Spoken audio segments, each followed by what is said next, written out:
সালাম রহমতুল্লাহ। আমার প্রতি আপনাদের অনেকের একটা কৌতূহল বা জিজ্ঞাসা থাকে যে আমি স্বপ্নের দেশ ইতালিতে বা ইউরোপে থেকে এখানে বসেও কেন ডিএকশন করি, কেন ডিএকশন নিয়ে আমার এত মাতামাতি বা এত কথা কেন বলি। আমি আপনাদেরকে আসলে আমার সিক্রেটটা একটু জানাতে চাই। দেখুন, ঘোড়া এমন একটা জাতি যেখানে একটা ঘোড়া চাইলে কিন্তু টকবক করে দাপিয়ে বেড়াতে পারে সারা বিশ্বব্যাপী। সে যুদ্ধে গিয়ে শত্রুকে পরাস্ত করে কিন্তু যুদ্ধ জয় করে কিন্তু ফিরতে পারে। ঘোড়া সে রকম একটা ক্যাপাবিলিটি আছে, ঘোড়া রাজত্ব করে বেড়ায়। কিন্তু সেই ঘোড়াকেই কিন্তু আবার কোথাও কোথাও দেখা যায় যে ছোট্ট একটা বাচ্চাও কিন্তু একটা সুতলি দিয়ে গলার মধ্যে একটা সুতলি লাগিয়ে সেই ঘোড়াকে কন্ট্রোল করতেছে। তাহলে পার্থক্যটা কোথায় আসলে?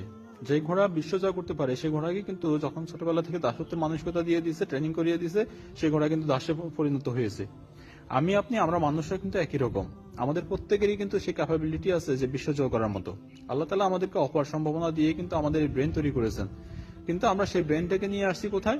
একটা বনসাইয়ের মতো করে, বা ওই ছোট্ট বাচ্চা যে ঘোড়াটাকে সুতলি দিয়ে কন্ট্রোল করছে সেই ঘোড়ার মানসিকতা নিয়ে আসছি আমরা। যার কারণে আপনি আমাদের সারা জীবনের সকল অর্জন, সকল সার্টিফিকেট, সকল আশা আকাঙ্ক্ষা, সম্ভাবনা, স্বপ্ন, সকল কিছুকে সামান্য কিছু স্যালারি বিনিময়ে আমরা কিন্তু একটা প্রতিষ্ঠানের কাছে বা একটা মালিক পক্ষের কাছে কিন্তু আমরা বিক্রি করে দিয়েছি। যার কারণে নির্দিষ্ট কিছু স্যালারি বিনিময়ে তারা তাদের স্বপ্ন বিনির্মাণ করে আমাদেরকে বেতনে খাটিয়ে, দাস হিসেবে খাটিয়ে।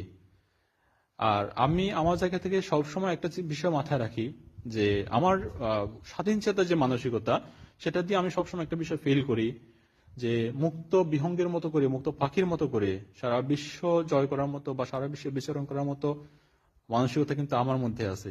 সো আমি চাই না একটা খাঁচার পাখির মতো করে বা সামান্য কিছু স্যালারি বিনিময়ে চার দেয়ালের একটা বন্দি রুমে আমার সারা জীবন কেটে যাবে। এটা আমি কখনোই বিশ্বাস করি না।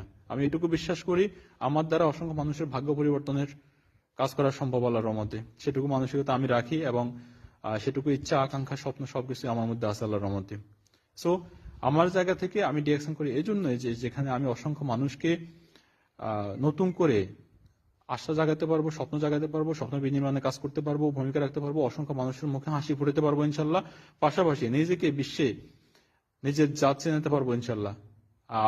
আপনার কাছ থেকে সেটুকু দোয়া চাই। আমার বিশ্বাস আমি পারবো ইনশাল্লাহ। ভালো থাকবেন সবাই। আসসালামু আলাইকুম রহমতুল্লাহ।